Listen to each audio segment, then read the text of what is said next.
everyone, welcome or welcome back to the channel, that is AMS MBBS lectures. In today's session we're going to discuss another topic from CVS microbiology, and that is acute rheumatic fever. Okay, now this topic I'm going to discuss under the following subheadings, that is introduction, where we're going to define what exactly is acute rheumatic fever. Okay, we are going to have a look at the definition. Second thing, the pathogenesis. Then the third, we are going to discuss the clinical manifestation. The very important topic, guys, that is the modified Jones criteria under the topic of diagnosis. Then we have the line of treatment, and at the end we're going to look at the prevention, both primary and secondary prevention. Before actually describing the topic under the following headings, just pay attention to this thing. I will give you a hypothetical example over here, and I'm going to explain you what exactly is ARF and how it comes into picture. Okay, so just listen to this hypothetical example over here. Suppose you are the clinician over here, and here is a patient coming to your clinic. Okay, per se the patient age is nearly 5 to 15 years age group के अंदर कहीं ना कहीं है आपका patient. He's coming to the clinic with the parent or the guardian, and they are complaining that the child is having difficulty in eating. He is not able to swallow. There is pain in the throat. So after doing some examination and investigation, you got to know that the given case is most probably a case of sore throat. It is a case of sore throat, and after investigation you got to know, yes, the causative agent over here is nothing but the group A streptococcus. Okay, we have the group A streptococcus over here, which is causing this sore throat. So definitely a bacterial infection hai. So we are going to put the patient on the antibiotics. Yes or no? We're going to put the patient on antibiotics, and most probably we are going to give the patient with something that is called as penicillin. Penicillin start kar denge, and we will just advise the patient that yes, whichever antibiotic we are prescribing, you have to complete the course. ठीक है, जितने भी duration के लिए prescribe करो, complete करना है पूरा course. Okay, because recurrences जो होगी वो prevent हो जाती है ना. You should not stop the antibiotic course in between, even if you start feeling like that symptoms are now subsided, everything is okay. No, then also you have to complete the entire course. तो complete treatment आप लोगों ने suggest करना है. See, sore throat is something that's a very common condition that I guess most of us would have experienced this thing at some stage of our life, right? देखो एक point के बाद most of the cases जो होते हैं sore throat के जो होते हैं they are going to recover. Yes और नो? प्रॉपर ट्रीटमेंट के बाद they are going to recover, है ना. रिकवरी हो जाती है मोस्ट ऑफ द केसेस में. It's only few cases of the sore throat, guys. Only a few people which are going to come again to the hospital. Okay, they are going to come again after a few weeks, okay, of your sore throat के मतलब like they have taken the treatment but complete नहीं किया treatment, या तो कोई और reasons के वजह से कहीं ना कहीं they will come again, okay, with something called as complaints of multiple organs, okay, multiple system की complaints के साथ. तो they will come with multi systemic diseases और multi systemic complaints के साथ they will okay come back again. ठीक है, जैसे कि they will come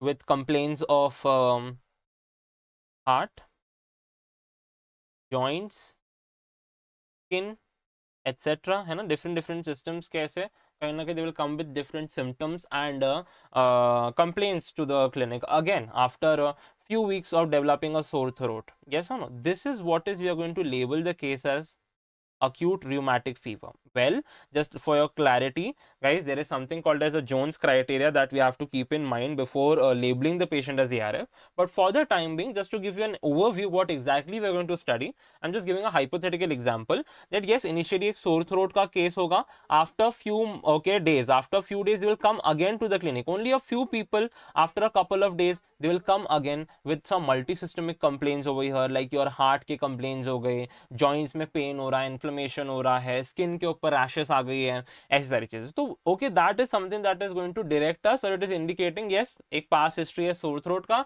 multi-systemic के complaints है, तो most probably it would be a case of ARF. Now see, as I said, most of the people resolve हो रहे. So why only few people are developing this thing? Why so?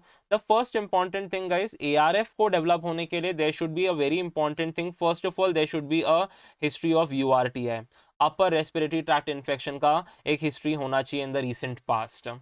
Second thing, we are going to look at the genetic predisposition of the patient. Okay, at the genetic predisposition, if you have a look, so ऐसे patients के अंदर usually we have the human leukocyte antigen, the HLA. Either they are going to have okay your DR7 and DR4 present होता है, and this increases their susceptibility to develop this thing. Okay, this increases their susceptibility to develop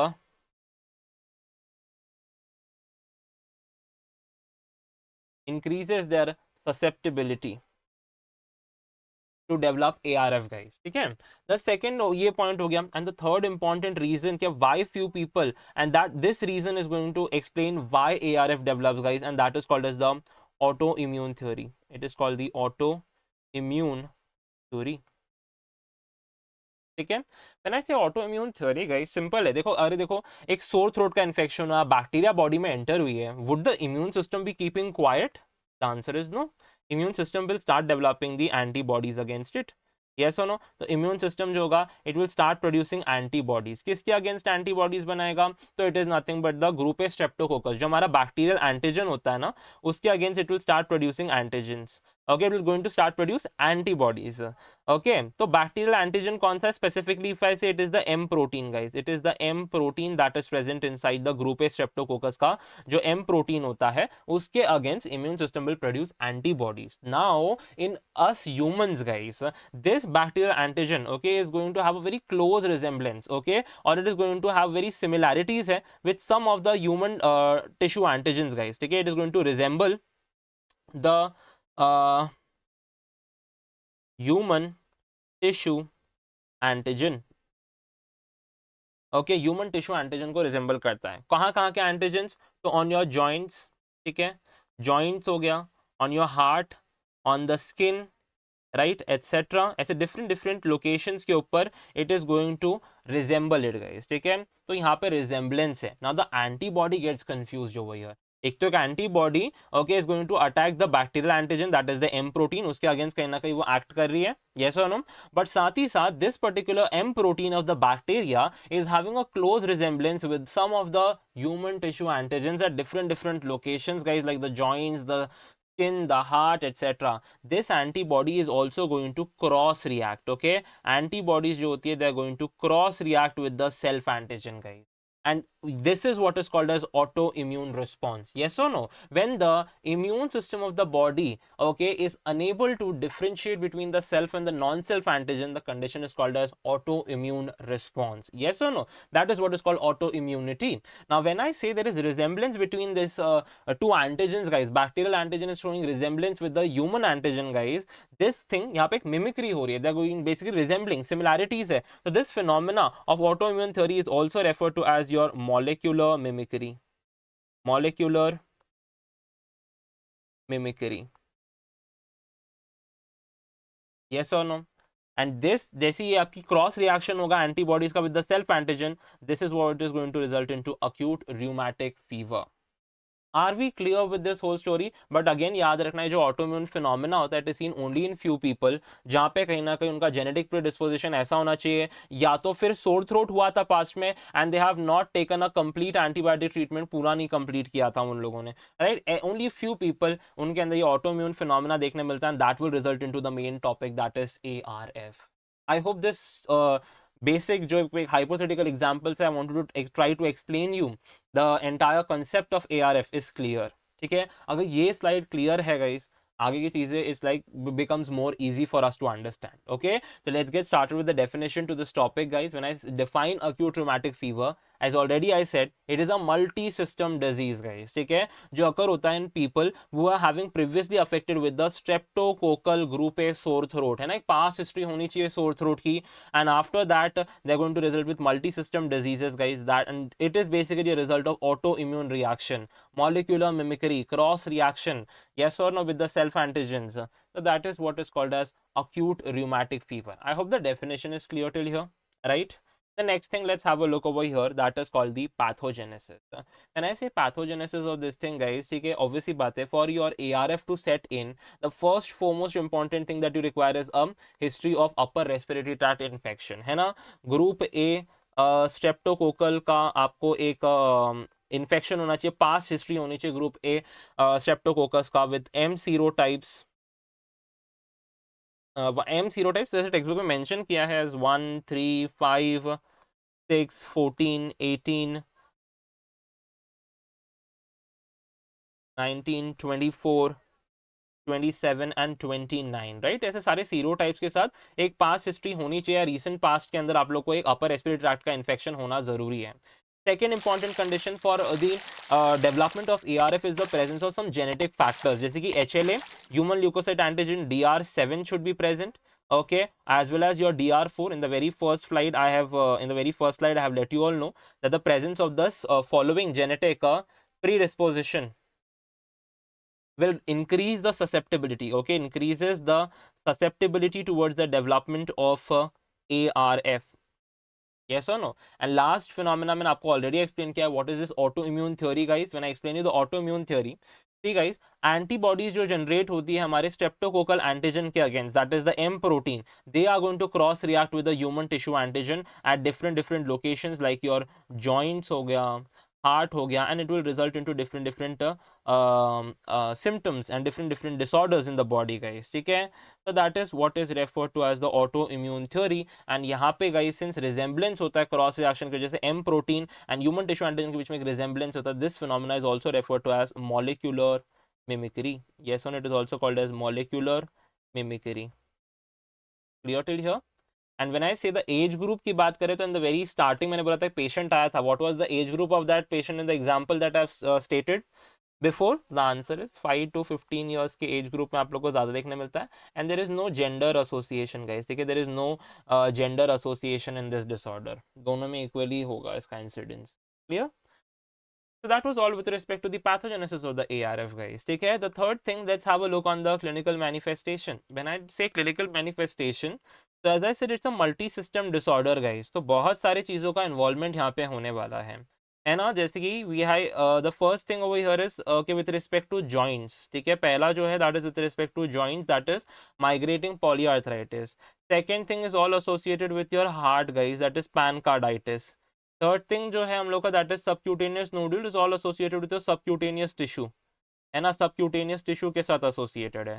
Sydenham chorea is all associated with the nervous system, and erythema marginatum is again affecting your skin, guys. ठीक है, जैसे देखो different systems का involvement है यहाँ पर, and these are the following manifestations that you can appreciate, okay, when it comes to ARF. ठीक है, एक एक करके सबको स्टडी करते हैं, starting with the first one, that is migrating polyarthritis. Now when I say ARF, guys, and migrating polyarthritis, migrating का मतलब क्या होता है? That is it is going to shift from one place to another, and poly means multiple, and arthritis means it is the inflammation of the joint, guys. And this particular clinical feature or this particular clinical manifestation is the most common, okay, clinical manifestation in case of ARF. Okay, this is the first point. Second thing you can remember, that is in case देखो polyarthritis है तो हम लोग का joints यहाँ पे कहीं ना कहीं are getting inflamed over here. So joints are going to become hot, swollen, tender and red appear हो गया कहीं ना कहीं जॉइंट्स, बिकॉज ऑब्वियसली बात है इन्फ्लेमेशन हुआ है. तो this is how you going to define, okay, this is how you going to describe the joints in this condition. ठीक है, and as I said they are migrating, तो जो भी जॉइंट का पेन होगा गाइस, ठीक है, it is going to move from, okay, this okay condition is going to move from one location to another location, guys, shift होती रहती है. एंड मोस्ट कॉमनली जो हम लोग के जॉइंट्स अफेक्ट होने वाले, तो most commonly affected joints in this condition would be, we can see we have the ankle joint over here, okay, then we have the knee joint over here, then we have over here the hip joint, and lastly we can also remember as the elbow joint, guys. Okay, we have the elbow over here. So these are the various okay locations जो यहाँ पे affect हो गए. So that was all with respect to migrating polyarthritis. The next thing, that is pancarditis. When I say pancarditis, guys, ठीक है, pan means something that is all the layers of the heart are getting affected over here. ठीक है, तो just pay attention to this thing, guys. Pancarditis में तीन चीजें आने वाली. It is going to affect the endocardium, तो condition is called as endocarditis. Yes or no? It is going to cause endocarditis. Middle layer is the myocardium, उसको affect करेगा, तो it is going to result into myocarditis. Yes or no? And lastly we have the outermost layer, and that is called the pericardium. The condition would be referred to as pericarditis. Yes or no? अब याद रखना इसमें pathologies कौन कौन सी देखने मिलने वाली है, that I am going to enumerate when I say endocardium guys. तो एंडोकार्डियम मतलब we have the mural and we have the valvular, है ना। तो हम लोग के पास वैल्वुलर एंडोकार्डियम होता है and we have the mural endocardium, yes और no. When I say valvular endocardium is getting involve, तो यहाँ पे आप लोग को मेनली इनके वेजिटेशन देखने मिलेगी, you going to appreciate the vegetations over here. And on the mural endocardium, we are going to appreciate something called as the McCallum's patch. Okay, the McCallum's patch can be appreciated. This is something that you're going to study any which ways in much more details in your pathology, है ना। तो pathology में हम लोग जब rheumatic heart disease study करोगे तो ये चीज़ वहाँ पे ऐसे में भी हम लोग डिटेल में स्टडी करते हैं। On the myocardium, when I say myocarditis, the very characteristic Aschoff bodies would be appreciated, guys. The Aschoff bodies would be seen. And lastly, when I say pericarditis, the typical fibrinous pericarditis would be appreciated. Fibrinous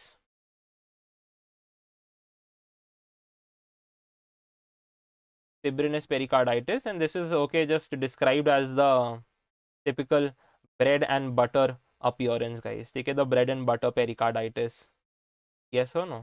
So that was all with respect to your pancarditis. The three conditions that you should remember, that is endocarditis, pericarditis, and myocarditis. The finding. Okay, that was the second clinical manifestation, pancarditis. Third thing is all with respect to subcutaneous nodules, guys. Okay, when I say subcutaneous nodules, so these are nothing but the, ये painless होते हैं, small है, they are mobile lumps. Okay, these are small painless mobile lumps and इनका location if I say see subcutaneous है ना, तो they are beneath the skin, ठीक है, बीनीथ द स्किन होगा। एंड मोस्ट प्रोबेबल, ओके, ज्यादातर आप लोग को ना ये बोनी प्रोमिनेंस पे देखने मिलेगा, ओवरलाइंग द बोनी प्रोमिनेंसेस। तो स्किन के नीचे है एंड बोनी प्रोमिनेंसेस जो होते हैं ना हमारे बॉडी के, उसमें होता है, ठीक है, वहां पे आपको ये इसका लोकेशन हो गया, ठीक है। तो these are painless small mobile lumps, okay, skin के नीचे है एंड बोनी प्रोमिनेंस के ऊपर होते हैं कहीं ना कहीं। तो लोकेशन क्लियर हो गया। And when I say these are most commonly seen over your hands, ठीक है ना, आपके हैंड्स पे you can see these are the bony prominence के ऊपर हम लोग को ये देखने मिलेगा। तो on the hands this thing can be appreciated. Similarly on the foot, okay, we can see it on the foot, है ना, फुट के ऊपर देखने मिल सकता है। And lastly this thing over here is elbow, guys, ठीक है, and we also have the elbow. तो सारे बोनी प्रोमिनेंस के स्किन के नीचे, तो ऑल दी बोनी प्रोमिनेंस में देखने मिलता है, स्किन के नीचे हम लोग को ये लम्स देखने मिलते हैं, those are called as subcutaneous nodules. We are done with this part. Next thing, that is Sydenham's chorea, guys, ठीक है। This condition is a neurological disorder, guys. It's a neurological deficit scene, ठीक है। It's a condition characterized by something that I remember it as AIMD. That is, A stands for abnormal involuntary movement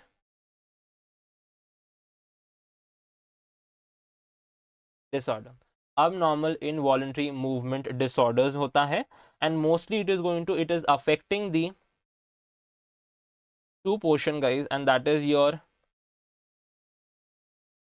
head and the limbs, ठीक है। तो head and limbs के अंदर हम लोग को मोस्टली ये कंडीशन देखने मिलती है। अब नॉर्मल इनवॉलंटरी मूवमेंट है, पर्पसलेस मूवमेंट्स देखने को मिलेंगे एंड द पेशेंट को क्या ऐसा लगेगा the person is dancing over here, ठीक है, ऐसे इनवॉलंटरी मूवमेंट्स हो गए, we can appreciate it over here in the image over, ठीक है। तो एक न्यूरोलॉजिकल मैनिफेस्टेशन भी। Last feature that is called erythema marginatum, guys, ठीक है। तो this is a skin condition, it is basically a rash, okay, it's a pink macular rash है हम लोग का, कहीं ना कहीं it's a pink macular rash, ठीक है। इस पे कोई इच नहीं होता, गाइस, तो it is a non pruritic rash, you can say it's a non pruritic rash. And mostly it is seen, okay, it is usually seen over your two parts of your body, that is your trunk वाले region पे देखने मिलता है ये usually हम लोगों को, and on your extremities we can appreciate these rashes. Face के ऊपर it is not present on the face, guys, ठीक है, फेस पे नहीं देखने मिलते ये वाले रैशेस। एंड इनका जो डिस्ट्रीब्यूशन होता है स्किन के ऊपर, जो डिस्ट्रीब्यूशन होता है उसके बेसिस पे it is also refer to as the bathing suit distribution of the rash, ठीक है, a bathing suit distribution of the rash.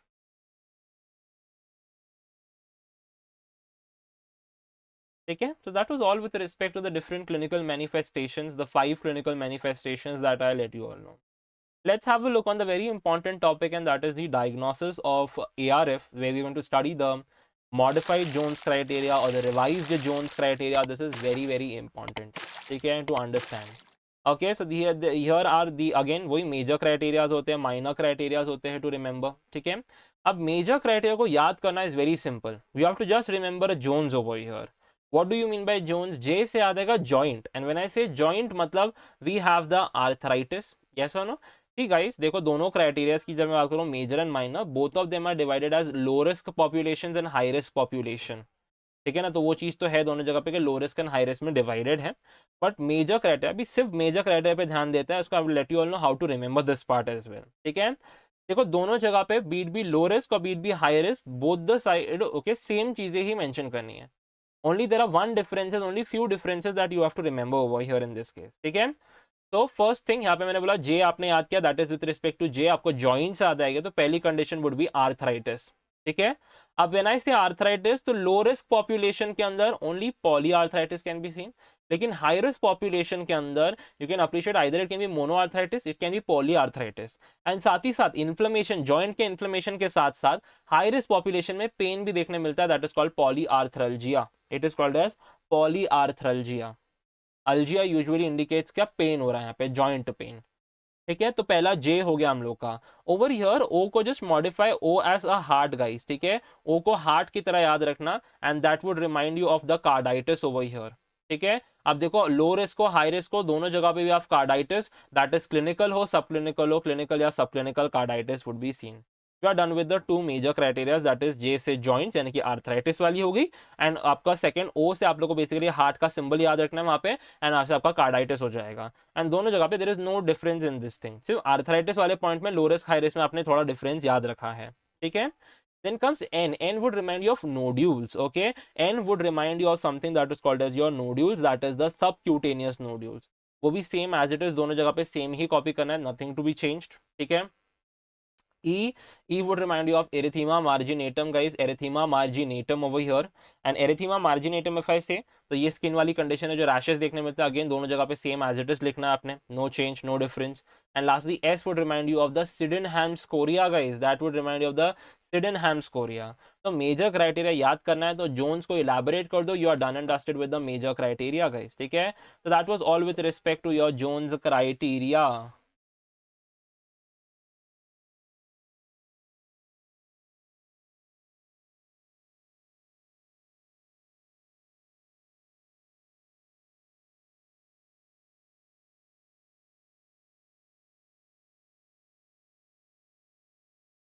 ठीक है, तो that was all with respect to the major criteria guys दोनों जगह पे. It's only the joints जहां पे आपको डिफरेंस याद रखना है, otherwise we are almost done with the major criteria. ठीक है, now next thing to remember over is the minor criteria. अब माइनर क्राइटेरिया के लिए गाइस ठीक है थोड़ा ध्यान देना है. When I say low risk and high risk over here, तो यहाँ पे first of all with respect to the joint pain you have to remember, with respect to the joint pain के पॉइंट है, दैट इज लो रिस्क में polyarthralgia देखने मिलता है and high risk में मोनोआर्थरल्जिया गाइस. ठीक है, सी मेजर क्राइटेरिया में जॉइंट पेन जो है दैट इज पॉलीआर्थरल्जिया, एंड देखो जॉइंट पेन नहीं है, mainly it is the inflammation that we are describing. Only high risk के अंदर एक जगह पे पॉलीआर्थरल्जिया लिया है. ठीक है, तो कंफ्यूज मत होना, मेजर क्राइटेरिया के अंदर सिर्फ हाई रिस्क में एक जगह पे जॉइंट पेन को डिस्क्राइब किया है, एंड वही चीज यहाँ पे माइनर क्राइटेरिया के अंदर लो रिस्क पॉपुलेशन है पॉलीआर्थरल्जिया दिया है, एंड यहाँ पे आप लोग का मोनोआर्थरल्जिया लिखा हुआ है in the high risk population. ठीक है, द सेकेंड कंडीशन जो यहाँ पे आपके माइनर क्राइटेरिया की जो सेकेंड कंडीशन है that is with respect to fever.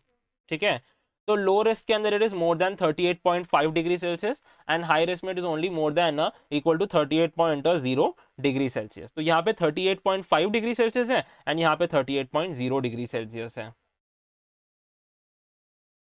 ठीक है, तो that was the second criteria. अब जो दूसरी है वो आप लोग का ESR एंड CRP की वैल्यूज याद रखनी है आपने. ESR is what, erythrocyte sedimentation rate, and CRP is the C reactive protein का लेवल. ठीक है, अब देखो गाइस CRP की वैल्यू दोनों जगह पे सेम है, that is more than equal to 3 milligram per decilitre, यहाँ पे more than equal to 3 milligrams per decilitre है. It is the ESR that is changing. When it comes to low risk population, it is more than equal to 60 millimeters per hour, and यहाँ पे it is more than equal to 30 millimeters per hour guys. ठीक है, that was the ESR and CRP का value. And when I say the last दो तो दोनों जगह पे सेम ही है, that is prolonged PR interval, and ये जो हम लोग का that is all with respect to the ECG की findings है, that is prolonged PR intervals. तो ये दोनों जगह पे देखने को मिलने वाला है हम लोग को. How to remember this thing, ठीक है, देखो मैं ऐसे याद रखता था. लो रिस्क है तो सारी जितनी भी पॉइंट्स यहाँ पे याद रखने वो भी मोर, सबके सब उल्टा, यानी कि सब कुछ ज्यादा है यहाँ पर. यानी कि सी आर्थ्रल्जिया की बात करो तो पॉली है, मोर देन 1 है ना, तो ज्यादा है यहाँ पे. हाइपर पैरासिस 38.5 से ज्यादा, ये कंपेरेटिवली यहाँ पे 0.0 है, और यहाँ पे मोनोआर्थो तो हाई रिस्क है, तो वहाँ पे सारी कंडीशंस कम कम वाली है. यानी कि हाई रिस्क पॉपुलेशन है तो सिर्फ एक जॉइंट पेन होगा. लो रिस्क है मतलब कम है, तो यहाँ पे ज्यादा चीजें होने वाली, कि यहाँ पे ज्यादा जॉइंट्स का इन्वॉल्वमेंट होगा. अगर हाइपर पैरासिस फीवर भी है तो 0.5 डिग्री सेल्सियस से ज्यादा, यहाँ पे देखो इट्स ओनली 38.0, यहाँ पे 38.5 है, तो अगेन ज्यादा है. ESR की वैल्यू भी यहाँ पे ज्यादा है, दैट इज मोर देन 60 है, लेकिन हाई रिस्क वाले में ESR की वैल्यू कम है, that is it's only more than equal to 30 millimetres per hour guys. ठीक है, CRP की value as it is same है, एंड आपका ECG फाइंडिंग्स भी दोनों जगह पे एज इट इज सेम ही है. So that is how I have remembered this part. Major criteria easily याद होता है, just remember Jones over here and you are done. O की जगह पे गाइस, ओ की जगह पे you have to just remember a heart over here. ठीक है, एक हार्ट रिमेंबर कर लेना है यहाँ पर. तो Jones criteria, major criteria is done. It's only the arthritis वाला पॉइंट गाइस जहाँ पे डिफरेंस है, अदरवाइज ऑल ओके, दोनों जगह पे एज इट इज सारी चीजें सेम कॉपी पेस्ट करनी है.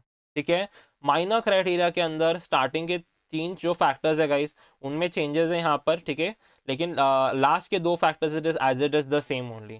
फर्स्ट 3 थिंग्स डिफरेंसेस हैं, लेकिन लास्ट के 2 चीजें एज इट इज सेम ही होगी माइनर क्राइटेरिया. ठीक है, in order to label a case as a initial case of ARF guys, ठीक है, out of all the major criteria at least 2 major criteria should be fulfilled. अगर 2 नहीं हो रही है, कोई भी एक मेजर क्राइटेरिया आ रही है, तो कहीं ना कहीं to supplement you require 2 minor criterias also. ठीक है, तो आइदर 2 मेजर क्राइटेरिया हो गई, ठीक है, 2 मेजर नहीं हो रही है तो एक मेजर है, तो उसके साथ you have to require 2 minor also in order to label that case as initial ARF. Clear? And then if I say recurrent ARF है, तो with reliable past history of ARF और RHD के मतलब पहले भी एक ARF होके गया है. एंड देन अगेन वही सेम रिपीट करना है, 2 मेजर क्राइटेरिया फुलफिल होना चाहिए, या तो 1 मेजर 2 माइनर गाइज. अगर कोई मेजर क्राइटेरिया नहीं है तो at least 3 minor criteria should be there in order to label the case of recurrent ARF. And very important, there should be reliable past history, कि पहले भी ARF या रूमेटिक हार्ट डिजीज की कंडीशन थी past के अंदर. ठीक है, that is very important. So that was all with respect to the Jones criteria for diagnosis guys. There is one more additional criteria to remember when it comes to your rheumatic fever की जब बात कर रहे हो यहाँ पर, तो echocardiographic examination is also an additional criteria जो पिक्चर में आई थी. In order to confirm, in order to diagnosis को confirm करने के लिए, to monitor the valvular lesions in case of rheumatic fever, ये भी एक important criteria आ गई थी guys. Most importantly, this condition was used for the diagnosis or in cases of subclinical carditis. है ना, subclinical forms are usually जो symptomatic नहीं होते हैं. There are no symptomatic presentation in this condition. तो ऐसे केसेस में echocardiography जब करोगे ना, तो आप easily you can localise the vegetation, you can look at the location के एग्जैक्टली क्या डिफेक्ट हुआ है, कहाँ पे क्या चेंजेस हुए हैं, एंड वहां से हम लोग अर्ली डायग्नोसिस कर सकते हैं. तो मोस्टली एकोकार्डियोग्राफिक एग्जामिनेशन, ये जो क्राइटेरिया है एकोकार्डियोग्राफी का, ये आप सब क्लिनिकल कंडीशंस में यूज करते हो. सब क्लिनिकल कार्डाइटिस के केस में हम लोग उसको यूज करने वाले हैं. ठीक है, तो मतलब सब क्लिनिकल कंडीशन वही होता है जब आपने फिजिकल एग्जामिनेशन कर लिया एंड आप लोगों को कोई भी लीजन देखने नहीं मिला, तो you will okay go with echocardiography या डॉपलर जिसको हम कहते हैं. That is going to reveal कि कोई माइट्रल या तो आपका एओर्टिक वाल्व की पैथोलॉजी प्रेजेंट है या नहीं है. तो फिजिकल एग्जामिनेशन पे नो फाइंडिंग्स फाउंड, तो echocardiography comes into picture in such situation. Subclinical conditions में ये यूजफुल होता है.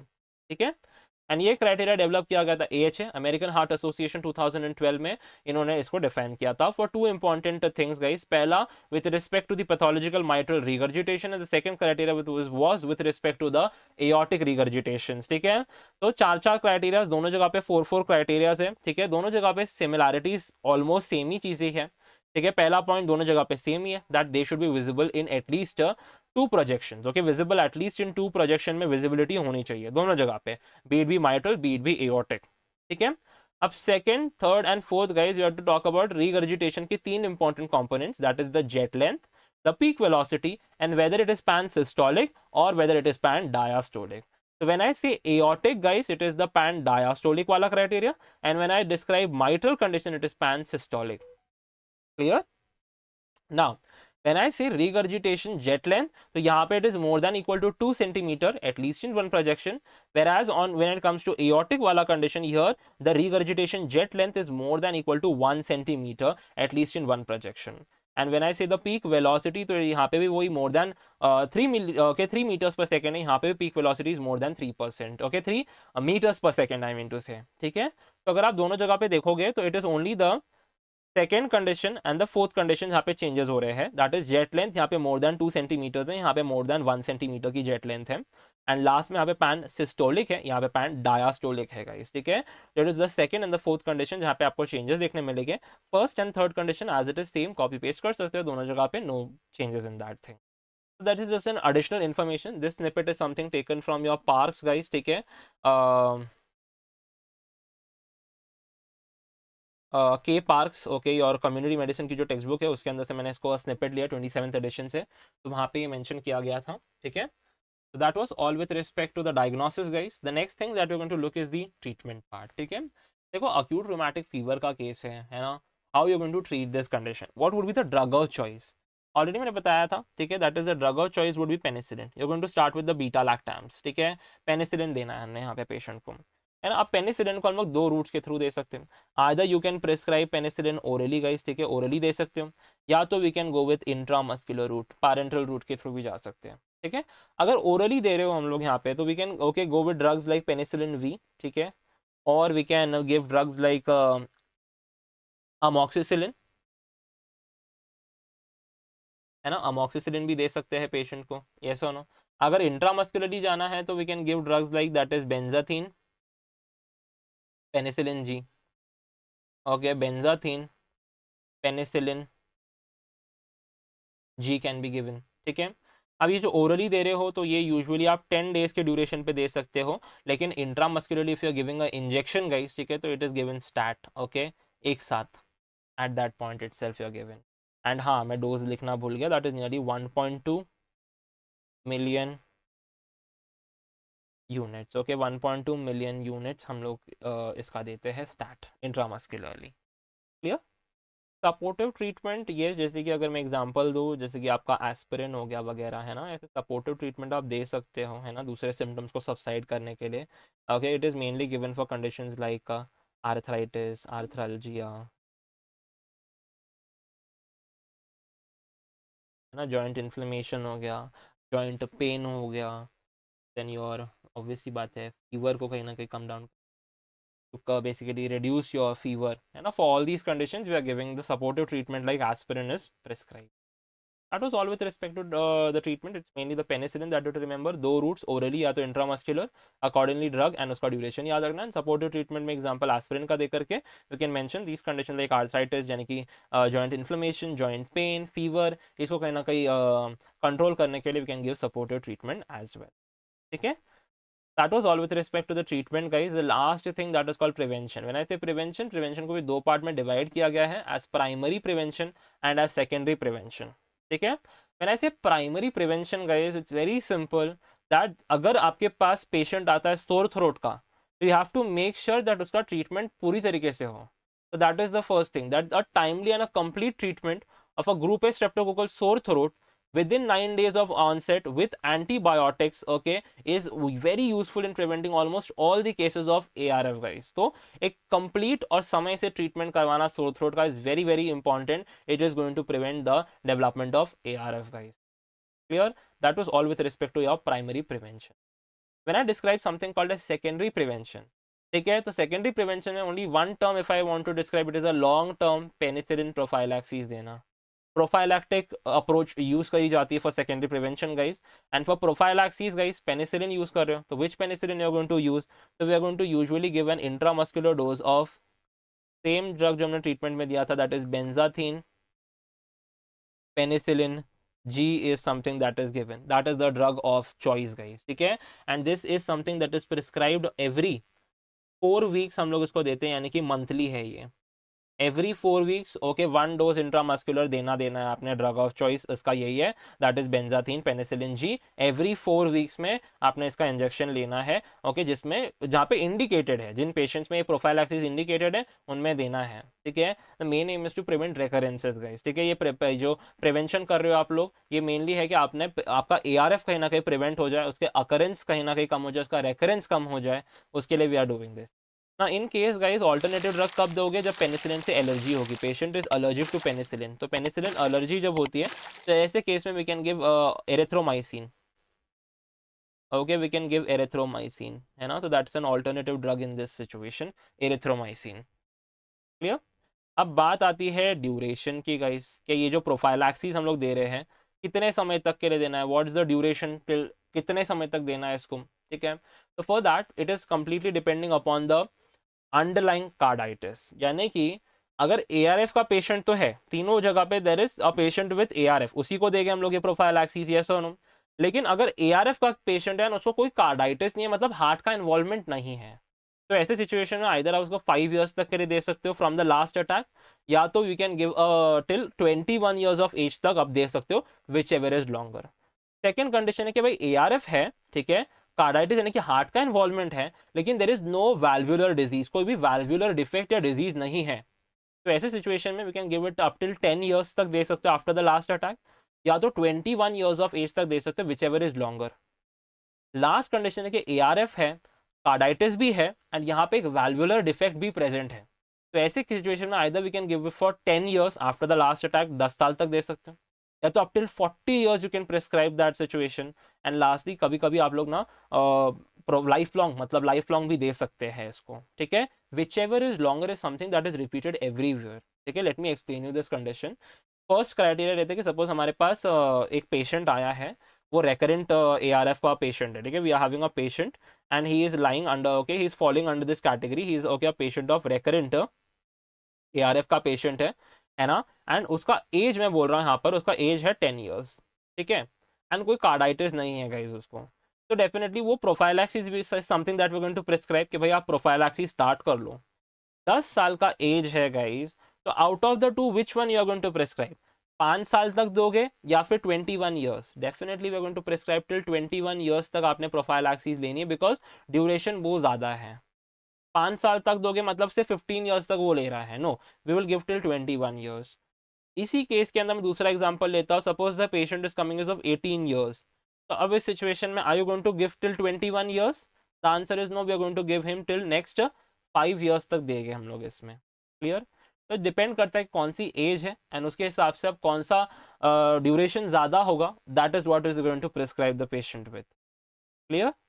So that was all with respect to the what you can say the prevention wala part, okay. So we are done with this topic, we have described this topic completely, starting with a hypothetical example, then the introduction to the topic where I have defined what is acute rheumatic fever, then we had a look at the pathogenesis, the 3 important condition, and the very important topic called as autoimmune theory, molecular mimicry, then we have done with something called as the clinical manifestations, देखे है ना, 5 important manifestations को separately deal किया।